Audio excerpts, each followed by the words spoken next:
Bonjour, aujourd'hui à Fragment d'un pois chiche, on parle d'un autre conte pour tous, La Guerre des Tucs, un classique du cinéma familial québécois signé André Melançon, sorti en 1984 d'une durée d'1 heure et demie.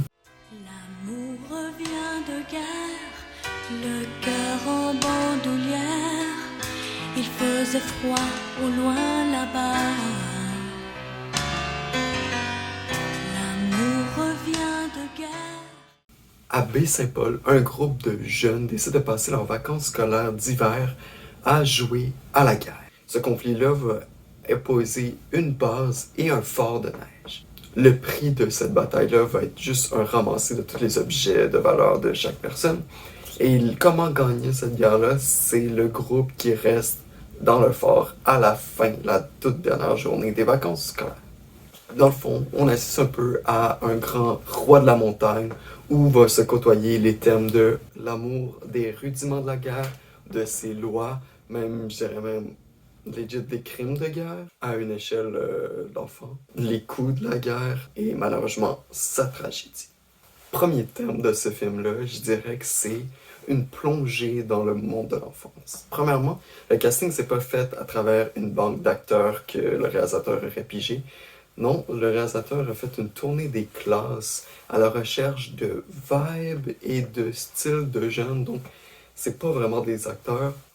Ce qui rajoute un effet, une proximité de comme, hey, ça pourrait être mon voisin qui joue dans ce film-là. Bref. Il y a aussi très peu d'adultes dans ce film-là. Je pense qu'à part la mère de Sophie, il n'y a pas grand adulte. On suit vraiment pratiquement uniquement deux groupes de jeunes guidés par Luc ou Sophie. On porte un regard d'enfant tout le long du film. La vie, la guerre semble être un jeu, mais on est toujours de leur point de vue. Fait que nous aussi, on arrive à croire que tout ça, dans le fond, c'est juste un jeu. Qui a jamais joué au jeu de la montagne aussi? Là, c'est juste que comme c'est avec une ampleur un peu plus grande, en tout cas bref, que moi ce que je jouais quand j'étais petit.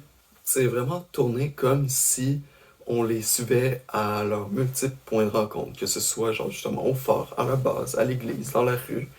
On dirait que c'est filmé à hauteur d'enfant aussi. On dirait vraiment qu'on est avec eux. Maintenant, le deuxième point que j'aimerais ça discuter, comme l'autre conte pour tous, dans le fond, c'est le sujet de l'apprentissage. Le film peut être efficace sur deux points. Un, ça explique bien la guerre de la manière que c'est expérimenté, que ce soit avec ses lois, ses récompenses, ses stratégies, mais aussi avec les dommages collatéraux, les armes interdites et même les amours interdits entre deux camps. Deuxième point, au niveau de l'apprentissage, c'est aussi un film qui, avec sa brochette d'acteurs, propose plein de modèles différents pour les jeunes. C'est rare, je crois que c'est quasi presque impossible, je dis pas que c'est impossible, mais de pas se reconnaître en tant qu'enfant en travers un de ces enfants-là. C'est vraiment plusieurs petits modèles. De plus, malheureusement, contrairement au DVD de Bac et Bottine, on retrouve pas dans les bonus future de petits jeux pédagogiques. Par contre, dans celui-ci, les éditions 25e anniversaire, on peut y retrouver un documentaire qui revoit tous ces enfants-là 25 ans plus tard dans leur... Donc, tous ces jeunes acteurs, actrices rendus ailleurs dans leur vie, les gens de la production, nous racontent un peu leur secret de tournage. Puis c'est une autre façon encore de replonger dans ce monde-là, mais une fois adulte, ce qui rappelle énormément de nostalgie, j'imagine, pour ceux qui ont grandi avec eux quand ils étaient enfants. Mais pour aujourd'hui, on sent quand même la nostalgie. Puis c'est quelque chose de super intéressant si on s'intéresse aux magies de la production d'un film comme ça.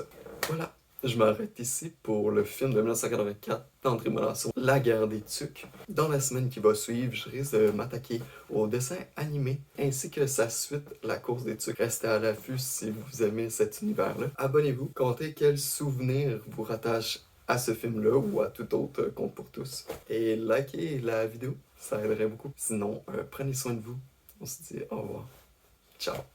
Aucun de